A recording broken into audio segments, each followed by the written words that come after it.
independent film is making its way into really quality films that don't have to have a huge budget, but have excellent production value. Great actors want to do this. I mean, years ago, you would never have, John Lithgow doing a $1 million movie. I mean, it just wouldn't happen. But a lot of actors are learning now that the script is so important.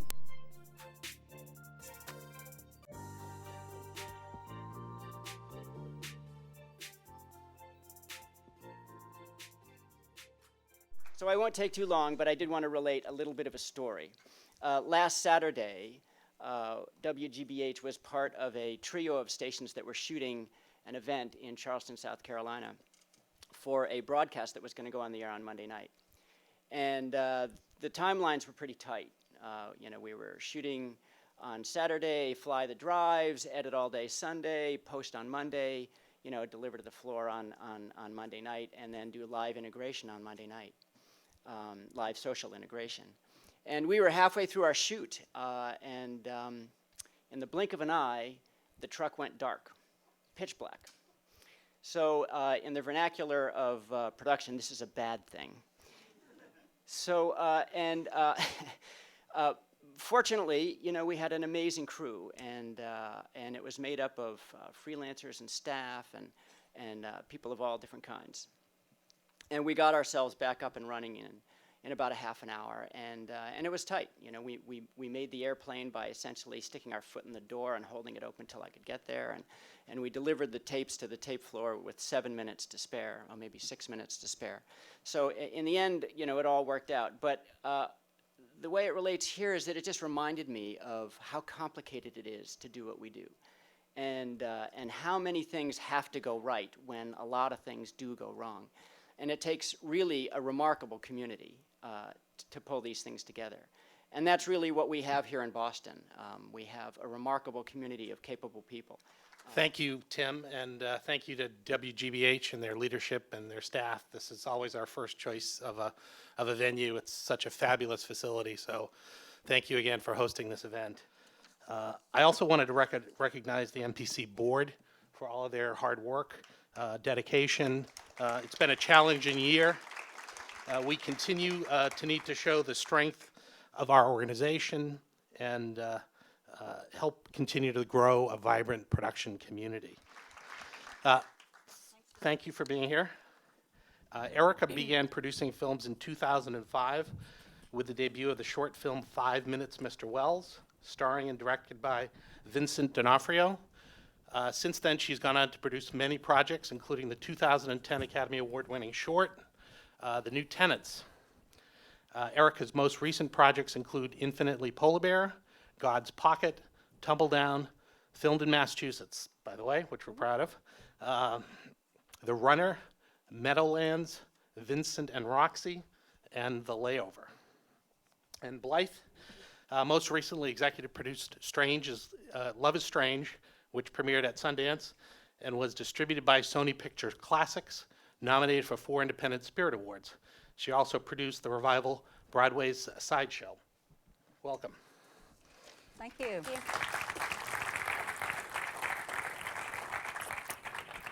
Hi, thanks everybody for coming. I'm Blythe Robertson. As Bill said, I'm a Boston-based producer. I'm a proud member of the MPC, and I wanted to give a shout out to everybody that helped make this year great. As Bill said, it was very, very challenging, and everybody went all out, and so I appreciate that, and thank you. My last project, as was mentioned, was Love is Strange. It came out last year, starring Alfred Molina, John Lithgow, and Marissa Tomei. And we have a clip.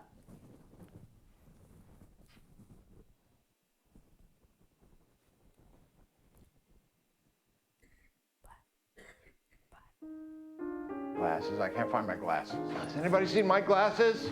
Please God, not today. We are gathered here today with the purpose of uniting in matrimony George Esteban Garea, Benjamin Arthur Hull. Yes. Yes. Yes. Your love Your dedication, your commitment to each other are an example to be followed. Word got out to the Archdiocese. You've all known this whole time that Ben and I have been living together. The decision is effective immediately.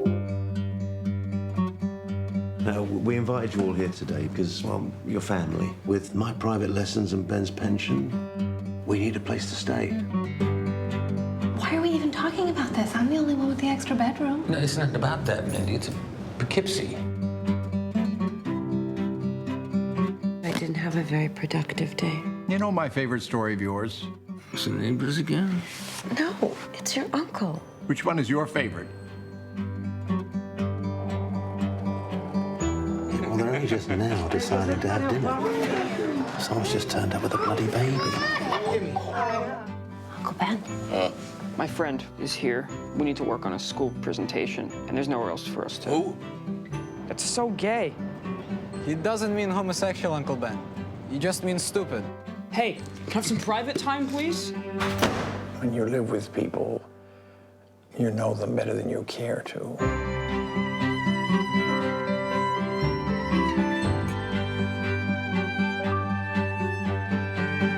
There was a famous sip-in right here in this bar. Oh my God, you're that guy? Yeah, it's one of the guys. Wow. Well, this round's on me, fellas. You're such a liar.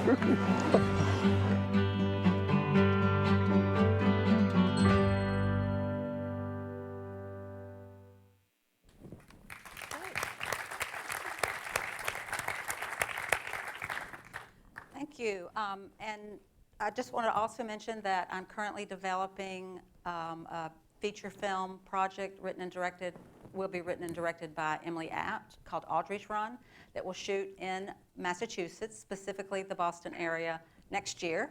And I'm super psyched about that. It stars Paula Patton and Mike Epps. And now I'd like to introduce Ericka. Hi. Producer extraordinaire, hails from Cumberland, Rhode Island, so also a New Englander.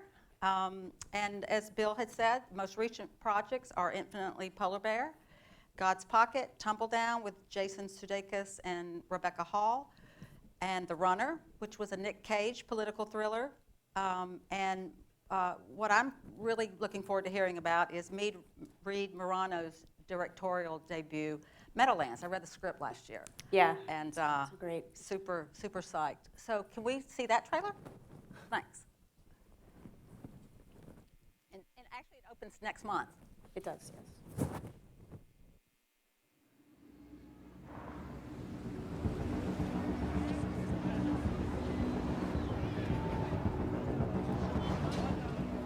Jesse!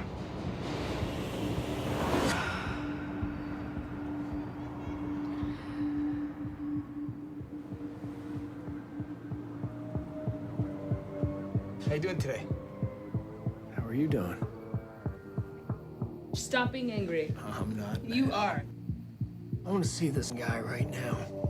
Right now.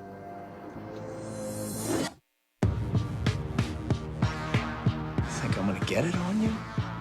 Think I'm gonna infect you? I know who you are. I know, because I've seen you.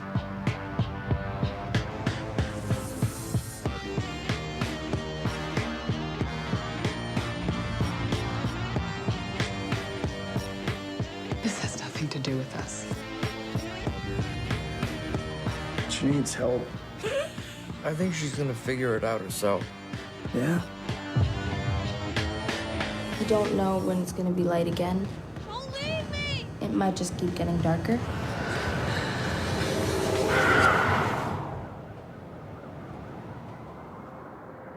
I can feel it.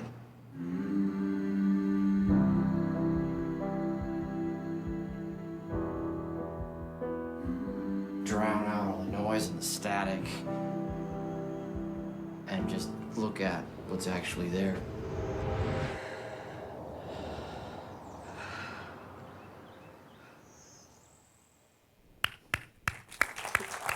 Great. So, Ericka, you want to tell us a little bit, please, about how you got started in the business? and how you got to producing. Sure, yeah. I started producing by accident. I was a production assistant on Law and Order, Criminal Intent. That was one of my first jobs out of college. And did you go to film school? no, I went to Boston College for communications, but it wasn't, I went to school more to be a writer. And then senior year, I took an editing course and decided that I wanted to get into TV or film. Oh, cool.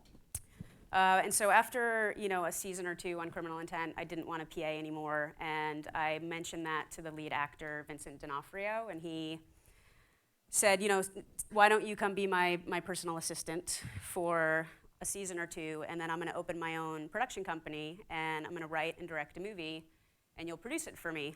And Sweet. I thought, that sounds way better Fairy than what I'm tale. doing right now. So count me in. And he did. I mean, it took, it was 2 seasons later, he wrote this movie, this horror musical called Don't Go in the Woods. And we shot it in 12 days, and I produced it with zero idea what I was doing. I mean, he funded it himself. He wrote a check for $100,000 and handed it to me and said, don't go over budget, and don't lose my money. And I didn't, but I had no idea what I didn't understand at the time the difference between producing and line producing, so we just went up and I sort of did it all, and I did the budget on sticky Post-it notes that I would hang on my wall, at night, and but we got through it, and there were people on that set who, 2 months after we wrapped, they were opening a film company, and they had a movie, and they called me and asked if I would produce that, and it just, through word of mouth, I, by default, one day woke up and was like, oh, I'm a line producer. Wow. So that's how I started. You must have done a super job for the next people to say, come produce ours. Yeah, I did, I did an okay enough job, I guess, to keep getting hired. Great, yeah. great. So tell me a little bit about what you're working on now. Right now I'm actually doing a movie in Rhode Island called Measure of a Man. It's a coming-of-age story with Donald Sutherland and Luke Wilson, who I worked with on Meadowland, and Judy Greer. And we're in week 1 of a 4-week shoot. So Nice. it's a very, it's been fun, but it's been very challenging. It's a small $3 million movie, and we're trying to pack a lot into a little. Right. And you were actually working earlier. From here. I was working earlier. Yeah, We lost yeah. one of our hero locations yesterday, and it plays this coming week. So those guys are scouting this morning. Yeah. I didn't have to go. I get to be here. Great. Yeah. Great. So how do you choose the projects that you take on? It sort of just depends for me on what's happening in my life at, in the moment. I mean, a lot of times it has to do with the script. A lot of times it has to do with the producing team, and if I've worked with them before, and if they call me again, I always want to work with them again. And for this particular movie, I've been on the road a lot for the last couple years, and my family is still in Rhode Island, and so the idea of coming home and working here and being able to see them on a regular basis was very appealing, and to work with Donald Sutherland, Yeah. So Great. Yeah. Great. So what other films in New England have you worked on? I worked on a movie, the first movie that I really felt like I sort of knew what I was doing as a line producer was right after the Vincent one. It was a movie called Sunny Side Up, and they eventually, I think, called it The Love Guide. We shot it here in Massachusetts, and then I did a movie called Tumble Down last year. We shot that in Massachusetts. Great. And then for New England, I did a film called Infinitely Polar Bear that we shot in Providence, Rhode Island, I think 2 years ago now. Yeah, I think we have that trailer. Can we see that? My father was diagnosed manic depressive in 1967. He'd been going around Cambridge in a fake beard. He met my mother there. She didn't care, so they got married, and they had me, and then my sister. We were happy. I know there's more to it than that. There always is. Why can't Daddy live here with us? He's a way better cook than you. Maggie! I'm not manic, I'm fine! We know Daddy would never hurt us, but it's hard for people to understand that. I think if you could stop drinking and take your lithium, then Mommy would let you come home. I got into business school. Here's my proposal. I go to New York, you move in with the girls, and you take care of them. Maggie! Maggie! I love you! Hey! I'll kill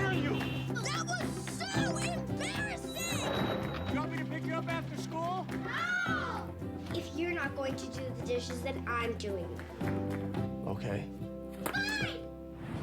I'm depressed.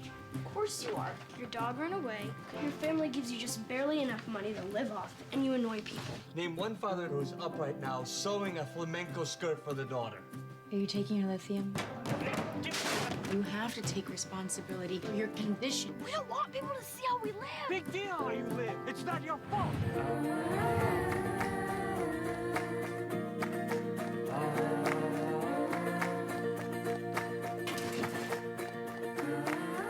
You know, Faithy told me last night, the thing about Daddy is that he's always there. Daddy, we have to go to school. Not today, we're celebrating. Celebrating what? I got fired. Does Mommy know you got fired? That's great.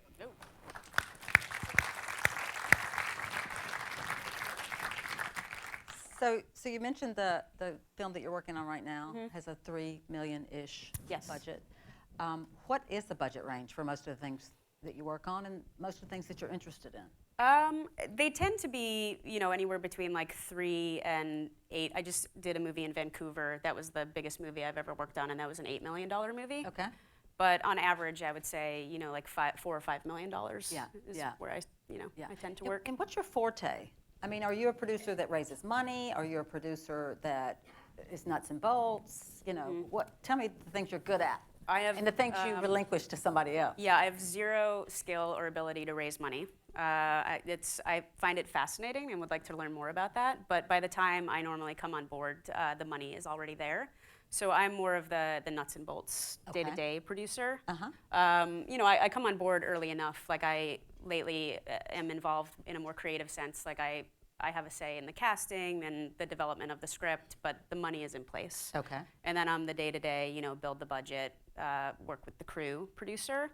And then with producing teams that I work with repeatedly, I normally stay on through post and give notes. And so I'm I think more than what a traditional line producer does, but I've never raised the money. Yeah, good for you. That's something you can speak to though, Yeah. right? I mean, That's probably the hardest part of what I do, definitely, is raising the money.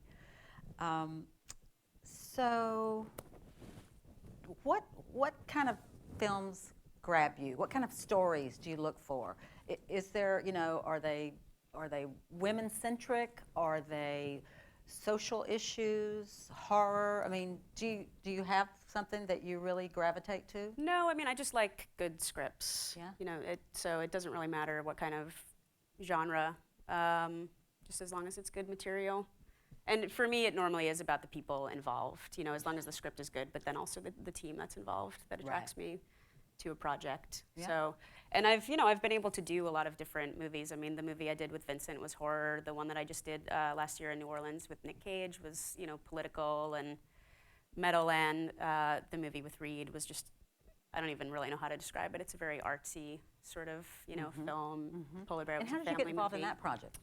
I got involved with that because Margot Hand, who was one of the lead producers on Tumbledown, was producing that. And so I went from Tumbledown to The Runner, the Nick Cage movie, and she called me. Basically, the whole reason that Meadowland happened is because when we were doing Tumbledown, our production designer would have dinner parties every weekend, and Olivia Wilde, who is with Jason Sudeikis, would come in to visit him. And she, one night at dinner, was talking about this passion project that she had been attached to for a long time, but couldn't find the money, and it was, you know, really bumming her out because Reed Morano, who I think is one of the most talented DPs around right now, you know, wanted to direct. And the people at the dinner table have access to money, and they're, you know, the folks who raised the money, and they just said, send us the script, and we'll take a look. In between when we wrapped Tumbledown and when I went down to New Orleans, they decided to finance the film. And so Margot called me and said, you know, we're gonna do this right after you're done with The Runner. So she brought me on board. Cool. And it was great. It was just an awesome experience. And, you know, she and Reed and Olivia produced it as well. They were awesome. And now Reed, Margot, and I are going to go on to do another movie in LA called Lioness that Reed is going to direct with Ellen Page. And so it's you know, another example of just, you know, you become friendly with people and then keep working with them over and over again. Nice. Yeah. So Any words of wisdom for up-and-coming producers? How to break in the business, how to get in it, and how to stay? No, I mean, I think you just, you get in however you can, whether it's a PA position or intern, and then just work your way up. And I don't know, I mean, to stay, I think it's a lot of luck and a little bit of talent. Right, right. Well, I think it's, it's a lot of luck, but you've got to know what you're doing, and you've got to be able to do it well. What else? What do you want to at some point sort of develop and create and produce your own film? Yeah. Are you a writer at all? No, I mean, I sort of stopped after I graduated. I didn't have time as a PA, and I feel almost like I've lost that skill a little bit, and it's just not something that I really want to do anymore. Yeah. But I would like to. I mean, I'm sort of at a point now where I want to start line producing bigger movies, or creatively producing smaller movies. I think to actually creatively produce, I would have to take a step back and do like $1 million movies. Okay. And, so I'm doing a little bit of that. Like last year, I did a smaller movie in New York that I was a full producer on. But I don't really, I don't really know a lot of writers or have access to a lot of material where I would develop it from the start. Yeah. So do you seek out these producing jobs? Do they find you? I They mean, a lot of normally it find is me. who knows who. It's normally, I'll get a call from someone saying, I think we have a movie that's going to go in a couple months. Do you want to read the script and do a budget so we can get it out to the investors? And then I just stay attached. If the movie goes, then they call me for the job. Great. Yeah. What's it like filming in Massachusetts? It's great compared to somewhere else. I mean, I love it for just financial reasons. It's a great place to shoot because of the tax credit. I mean, I'm based out of New York, and so I do a lot of movies there. And compared to New York, this tax credit is great because of they factor in above the line. Yeah. But also just in terms of the crew. I mean, like I said, my first real job was here in Massachusetts, so I like coming back, and I tend to try to work with the same crew over and over again. It's just a great, very film-friendly place. Everyone's always very welcoming, like Chris O'Donnell and Kevin Shadow, the unions, and I really enjoy it here. Thanks for those guys. And Trish. Yeah. Trish is an old friend. Trish, you want to stand up? Trish has worked with me a bunch. She's a makeup artist. There's a few people here.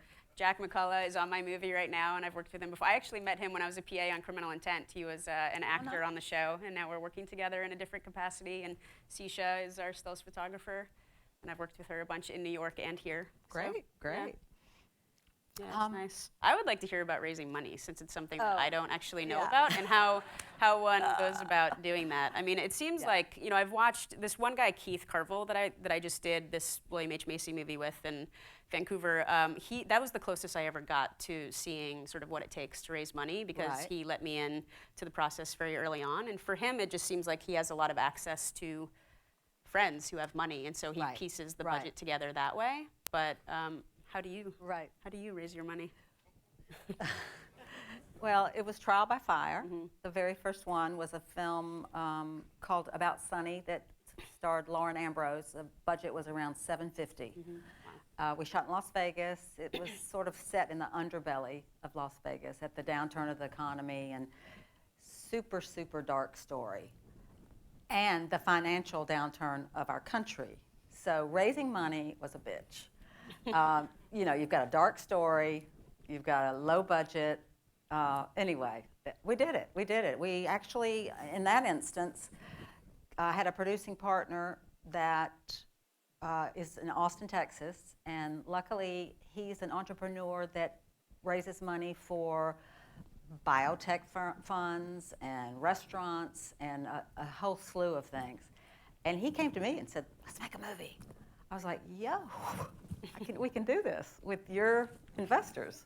So we actually took Lauren and Mike Ryan, who's a veteran producer, and writer-director Brian Wiseman to Austin and did a couple of cocktail dog and pony type deals, and raised a good bit of our money that way. So I learned at that point kind of how that's done.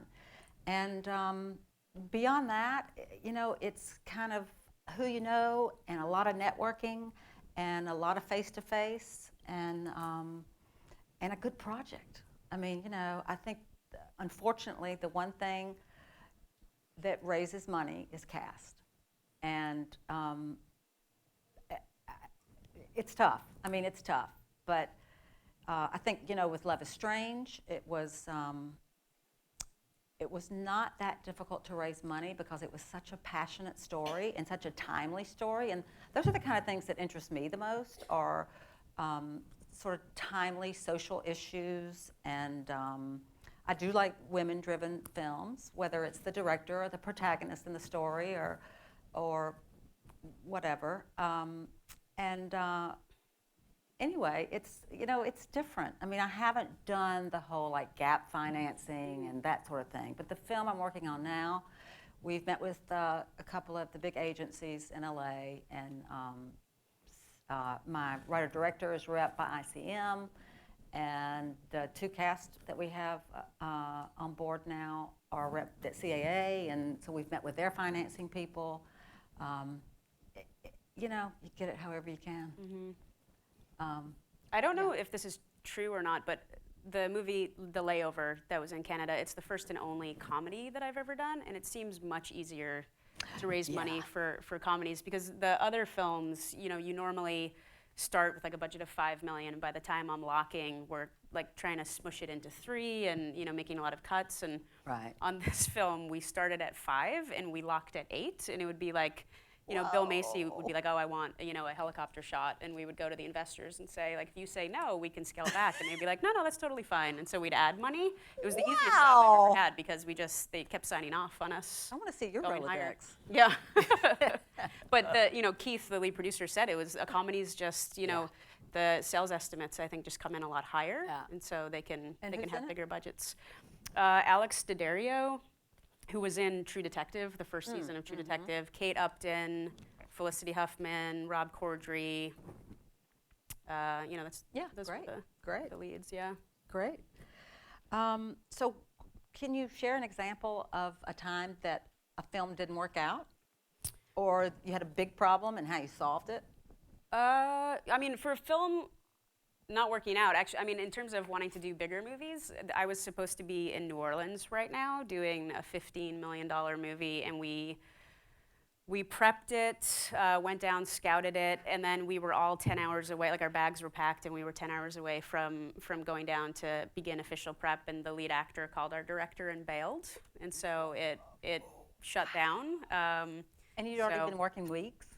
Well, we had been doing like the pre-scouts, and you know, we had all the bids in place, and everybody, you know, we had cast it, and everybody was ready to go, and so that was I think, you know, for me the biggest time something hadn't worked out. But it's good because it means I can be here on a $3 million movie. Exactly. So how have you seen sort of the independent film landscape change since you got involved? Because you started in TV, right? I started in TV as an assistant, But you've never done TV since then? Okay. No. So for independent films, I mean, what have you seen change? For me, I think, like, the films I did earlier in my career, the people who were financing it were also involved in the day-to-day. Okay. And so there was a lot more care about the final product. I mean, if you said, you know, I really don't think we can shoot this in 25 days, they would find a way to either raise more money or they would defer their producing fee. You know, there was more heart in it, I felt like, to make a good movie. And lately, the movies I've been doing, the financiers are in England, or, you know, they're not on the ground with you. And it really is just, I feel like, a numbers game where they're going to make a profit off of the movie, and they don't necessarily care how it's going to turn out, and there's no deferring. You know, it becomes the production's problem about how to absorb all these costs, and ultimately the movie suffers because of it, because the above the line stays the same, and you're having to, you know, to rip apart the production budget. So that's been the biggest challenge and the change that I've seen, I think. Yeah. That's interesting. Yeah, how about you? Yeah. Probably, you know, it's gone up. I mean, it's been better and better and better for me. Like I said, the first thing I produced was in the economic downturn, so it was pretty tough. But I think that independent film is making its way into really quality films that don't have to have a huge budget, but have excellent production value. Great actors want to do this. I mean, years ago, you would never have, John Lithgow doing $1 million movie. I mean, it just wouldn't happen. But a lot of actors are learning now that the script is so important, and if it's a great story and it hits home, it's going to do well. And honestly, the smaller films, even though maybe they have a harder time getting out there, I agree with you on the creative piece of it. On a big budget film, you just can throw money at stuff, but you can't do that on small films, and you have to get creative with how you're going to pay for something. So I do appreciate those two. Yeah, it makes for a better movie because everyone has to find a creative solution. Yeah. So, I think the movie ends up being better off for it, but it's harder. I mean, for me too, when you were saying a lot of the movies don't necessarily get seen by as many people, I mean, that for me has been, I think, one of the more frustrating things about indie film, because there are a lot of movies that I've done that I'm very proud of, and probably will, they'll never be seen by the amount of people that they should be, because they just don't get the backing, that you would want. So it's hard. It can be sort of discouraging. Right. And do you do the whole festival circuit with your films? Yeah. I mean, Infinitely Polar Bear and God's Pocket were two movies that I had at Sundance 2 years ago. And my movies tend to land most of the time at Sundance. And then this movie I did, Vincent and Roxy, over the winter this past year, is going to go to Sundance. And cool. The Layover is going to be the first movie. They already have been bought by a studio, and so that's the first movie that I'll have that will ever just sort of go into the theaters without having to go the festival circuit. Great. Yeah, but that's hard too, because you go into a festival with this movie that you're really proud of, and then I think it lives or dies by the people who are there that night and putting out the review. The whole sale is then affected by what's in the paper the next day. Yeah.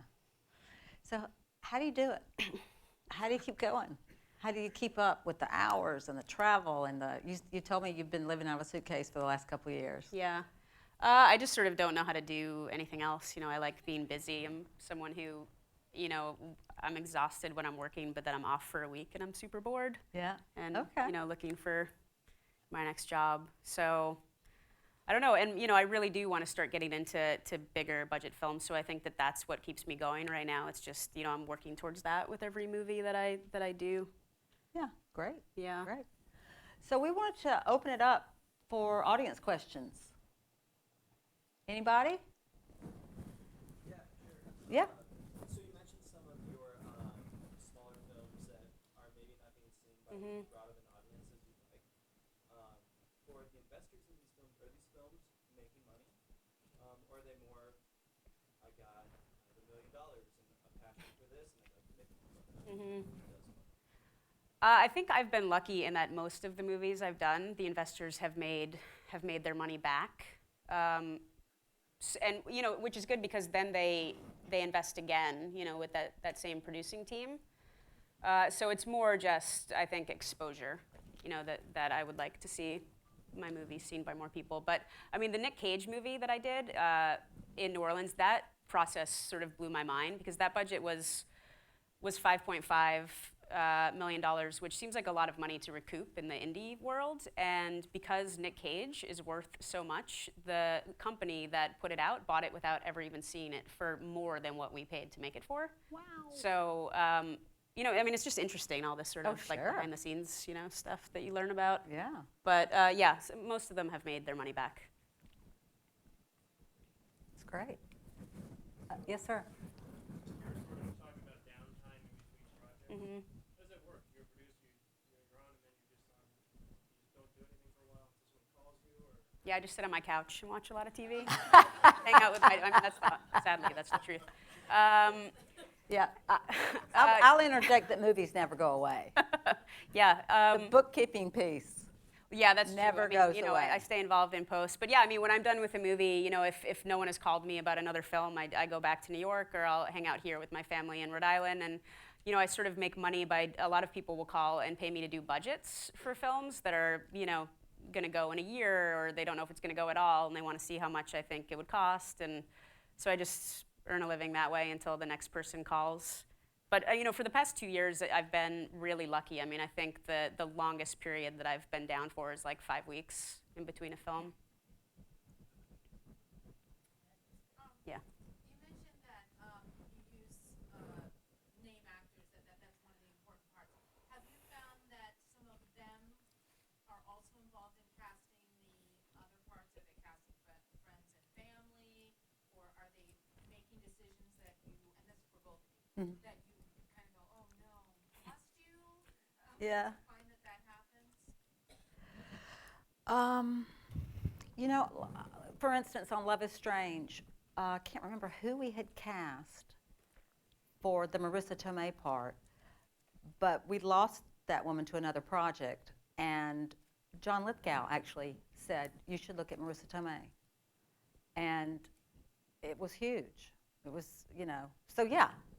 I mean, it depends on who the actor or actress is, and it depends on the rapport with the writer-director. But sure, I mean, that happens, absolutely. Especially if there's a personal connection. In fact, on the Paula Patton movie that I'm developing, she got Mike Epps to come on because they were friends. And he plays her love interest. Yeah, on my movies, I feel like most of the time they're already cast by the casting director. There's not a lot of personal connection. The only exception to that was this movie God's Pocket that John Slattery directed, and it was he just made a lot of phone calls and cast it with a lot of his friends or people that he had worked with before. So, which was great for me because then I didn't have to pay a casting director. Nice. So yeah, Nice. I took that out of the budget. Yeah, we just hired one. Yeah. Yeah.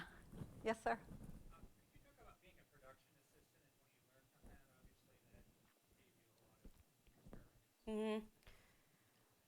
I mean, the biggest thing it taught me is, hopefully this is true of how I behave, is to be kind to the crew, because it really, it's a hard job, the shooting crew. It's really long hours, and especially on tier 1 movies, not a lot of pay. And so, I think it goes a long way when the producing team is kind and nice. And so, to be on the other side of it, where you're sort of getting treated, not so great all day long, it was just a very sort of eye-opening experience. I learned how to order coffee very well. Yeah, it was a good way to come up, and especially as a PA, I worked really hard. I mean, as Vincent's assistant, I worked hard for him, but I also was sort of allowed to sit at Video Village, and that was a great learning experience because I would be there in the moments of crunch time and get to listen to the producers, at lunch about whether they were going to break or take a meal penalty, and it was this whole new world and terminology that I didn't understand at the time, but to watch them sort of problem solve, I feel like I took a lot of that with me when I then went and produced the first movie with Vincent. So it was a really good education for me.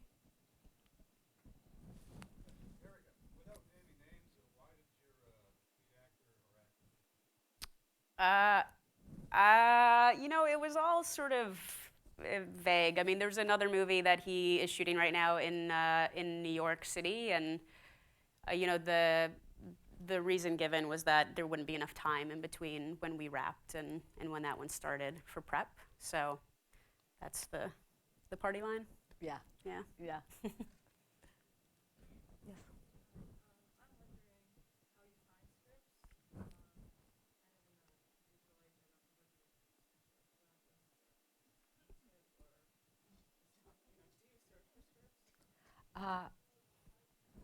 You want me?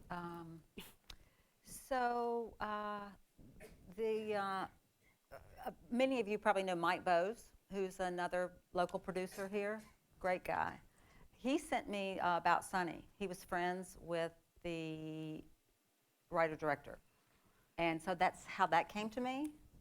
On Love is Strange, I was actually doing, I was in New York doing a rough cut screening just to a small group of industry people, probably 40 people were there, mostly writers, directors, producers, critiquing and giving feedback to the team about what they thought worked and what didn't. And Ira Sachs, who directed Love is Strange, and among other things, came to me with a script, said, would you read my script? I'd like to see if you have any interest and help me produce this. And I did not like it. And I told him why. I was very frank. You know, a lot of times in this business, we passed. That's it. You never get it. But I decided to tell him exactly why I didn't like it. And there was nothing wrong with it. It just wasn't my cup of tea. So he called me about a year later and said, I have a new script for a totally different film, and you're going to love this. And he was right. And that was Love is Strange. The thing that I'm developing right now, just as another example, I saw a tiny blurb in one of the trades about the Athena Award. Are y'all familiar with Athena Award? Yeah. So it's the Athena list. Yeah, exactly. Melissa Silverstein, who is a great blogger and a very big advocate of women in film, she awarded this film, her outfit awarded Audrey's Run, which is the name of the film, awarded the script the Athena Award in 2014. And so I saw this little blurb, and it mentioned the writer-director's name, and I sought her out because it was filming in Boston. And that was the number one thing. You know, at that point, I didn't even know if I would like the story, because the story is very important to me. Like, I tend to pass on things that I know don't speak to me. I just can't get passionate about them. So I sought that out. But I get scripts all the time, and from various sources, and a lot of blind emails that I delete because for no other reason I cannot keep up. I mean, I can't take a cold email with a script attached. Yeah. I don't know how much experience you have dealing with crew on set, but what kind of ratios do you see in like freelance to union crews, and do you have a preference? Do you have better experience with one or the other, specifically on smaller productions? Take it? Sure. I mean, I tend to work on union movies, and so, I've done 2 non-union films. I think they were both in New York, and the union crews tend to definitely be stronger because it's the more experienced people, at least in New York City. So yeah. Yeah, I feel the same way. Yeah. Yeah, we did About Sunny. The first film I did was in Las Vegas, and not only was it not union, we could not hire anybody. Like, independent film doesn't exist there. Everybody's, on the Strip doing 3 shows, juggling all these jobs, and we were, we were paying nothing for this little independent. So we felt that heat, believe me. Yeah. Yeah, and even, when I sort of get sent a script, and if they're saying we're going to try to do it non-union, I actually always try to swing it union if I can and if you can afford it. Because, I mean, even the movie that I did, it was 2 years ago now, that was non-union in New York. I mean, it's true when they say you get what you pay for. And I get that the non-union folks, it's like people who are coming up and maybe can't afford to join the union yet, but it was brutal. I mean, we had a grip team where the key grip he was 20 years old, and it took 4 hours to do hood mounts, and it just was like, it's sort of worth the money in the long run to have experienced people who can help you make your day. So worth it. Yeah. Hi. Uh-huh. Hi, I apologize. I came late. This question was asked. How do you find your actresses locally? Yes. Yeah, I do. I mean, I use Angela Perry. So I met her through the Love Guide, the movie that I did here a couple years ago. The lead actress was this woman, Christy Cashman, and she and Angela Angela was already on board, and then anytime I've come back, I've gone through her. So that's how I find the day players. Yeah. Sir? I'm asking the money question, unfortunately. I hope that's okay. Sure. I'm relatively fresh out of film school trying to produce my first feature. And I feel like there's kind of a catch-22 that happens where to have like some like legal support, whether that's an entertainment lawyer or even like an accountant or like somebody who guides me some of the tax stuff. But I feel like there's a catch-22 there. Mhm. You need money to pay those people. You can't really start raising money when you have those people. I don't know if you can give any insight to that. Yeah. It is a catch-22.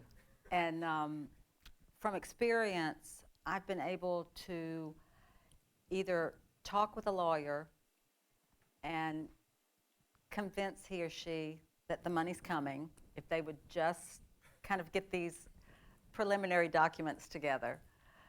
Or I have raised seed money before, which is pretty tough because your investor there may never be a movie. It's not about whether the movie's going to make money. It's like there may never be a movie.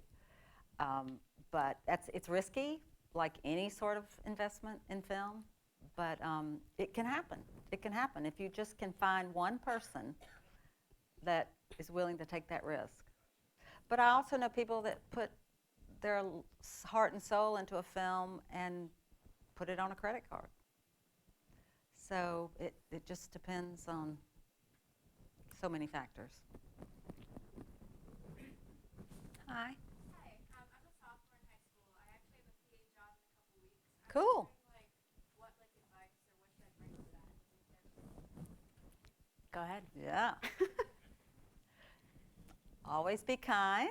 Always be smiling and proactive and volunteer to do. You know, if there's 3 people sitting there and a producer says, who wants to do this? You want to do it. And, you know, it's just like getting along with people and doing what you're told. And unfortunately, that's kind of the way it starts out. Good coffee making, good at emptying trash, that sort of thing. But you still, through osmosis, you can learn about the industry that way, and it's just kind of the dues you pay. Yeah, Thanks a lot for of, coming. you know, when you first start out, it's all, unfortunately, a lot of grunt work, but, you know, just embrace it and do it well because people will take notice. Yeah, look And, what happened to Ericka. Yeah, an actor will ask you if you want to produce his movie.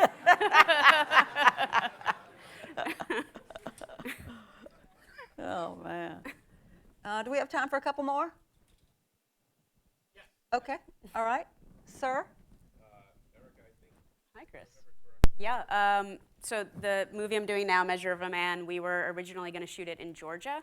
We were talking about doing that in June, and it wasn't working financially. You know, the place that we were going to shoot down there was out of the zone, and so for me, that meant the entire crew was going to have to be put up, and you know, it's just a lot of extra money that we couldn't support. And so I called the lead producer and the production designer, David Bomba, and said, and I had you know, personal motives for doing this, but I was like, hey, how about Rhode Island? Because it all takes place on a lake, and so I knew that the locations existed there. And I also knew because the state was so tiny that at the time I thought everyone in Rhode Island would be a local hire. That's since not been the case. But you know, it was a friendlier place to shoot for the budget, and we're getting, you know, as much, if not more, production value on screen. Cool. And for me, it was great because you know, coming back to a place where I know the crew and you know, I know Chris and Kevin, it just makes everything a lot easier to sort of, you know, go home again. Yeah. Yeah. Oh, okay. Yes, one of the things that I read very positively in film industry magazines, also by reading credits at the movies, is that a lot of the A-list actors, some of which you probably worked with, some of which, like Tom Cruise and Brad Pitt and Ben Affleck, are taking a lot more risks and are becoming either executive producers or producers of movies, or in your case, Ericka with Vincent financing his own independent film. Do you find that more and more actors are doing that? And have you maybe worked with other actors who have done that? Or do you find that it's still very slow to begin with and they're not willing to take those risks? The two, for the most part, I find that they're not willing to take the risk. The two people that have done it, John Slattery on God's Pocket, when it got really tough, he deferred his entire his entire salary and just sort of said, you know, I'm one of the team. And basically he and the production company, Park Pictures, at crunch time when we had to lock the budget, both agreed to defer the money. And then the star of that movie was Philip Seymour Hoffman, and he did the same thing in a gesture of sort of, you know, good faith. But that's the only time I've been on a movie where people did that. And I've not had that. Yeah. At all. Yes.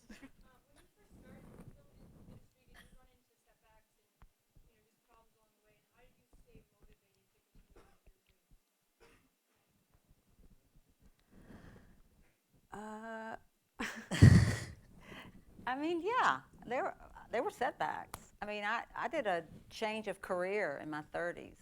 So my background was in marketing, internet marketing, event marketing, and I got really lucky. I moved to Boston, and I got a job, an unpaid job as a PA on a very low budget independent film called Southie. Anybody remember Southie? Yeah, yeah. So I ended up being lifted up to like a second assistant director, and I helped get the cast from their trailer to set. It was probably about 10 degrees outside, and as you might be able to tell from my accent, I'm not from around here. So my coat was probably not the best thing. It was disheartening, and I was a big nobody, and I was, you know, I was old enough to know a lot, but there's just something about the business that it's like a bug.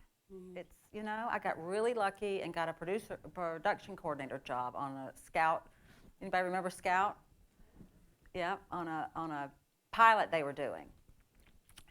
Funny enough, I got into the 481 because Tim Van Patten said, you should call the 481 and see about how you can get into the production coordinator union. And I called and I said, this is Blythe Robertson, and I didn't have a lot of experience. Tim Van Patten said I should call you, and she was like, oh, how is Tim? And she went off, and she thought I meant Tim Van Patten, the director, you know, The Sopranos, and that Tim Van Patten. I thought you just... And I was like, oh, he's great. I talked to him just recently. And I got in. And that's how I got my first job, really. And unfortunately, the pilot didn't go. ABC pulled the plug about a week before we were starting to shoot. They couldn't figure out how to market it, is what they said. So, yeah. You got anything? I don't know that there have been any setbacks. I feel like things just happen, and they're challenges that you find a way to work around. But I don't know if Chris is still in the room, but one of my scarier moments is after doing the Vincent movie, which was non-union, because we made it for so little, and I also didn't really understand union and non-union then. I came here for the Love Guide and came in with the idea that we would do it non-union because I didn't know otherwise, and talked to a few people and realized that wasn't going to fly here in Boston, and so went to take a meeting with Chris, and where he talked a lot about the contracts and the fringes and the benefits, and I just sort of sat there and nodded my head a lot. And then I remember going back to the production office, and I walked into the accountant's room, and I was like, what's a fringe? I have no idea what I'm doing, and I'm so screwed. And so but it was a challenge, and so I had to do a lot of reading that weekend. Yeah. Figure out what it meant to do a union movie. Right. But there's never been any major setback that I've had. Yep. Oh, sorry. Last question, and then we need to move on. Yes, 2 questions. Okay. I know you said that you used Angela Perry for casting. Mm-hmm. Do you find that she casts local people in major roles, or is that more California and New York? And also, my second question, please, is how much of a, do you watch the casting or screen testing, or how much of a part do producers have in casting the film project that you're involved in? Thank you. Yeah, the movies that I do, the lead parts are normally cast by the time we get here, and so she does the day player parts.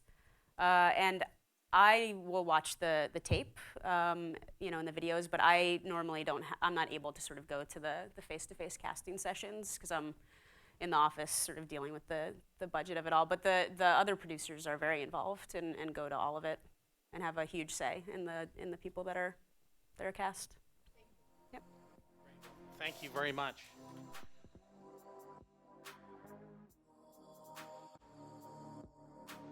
The player feels safe, like completely safe, because you're basically turning off their senses to the world that they're actually in, right? So I have to know that when I sit down, I put on a headset, like somebody's not gonna like jump out at me, right?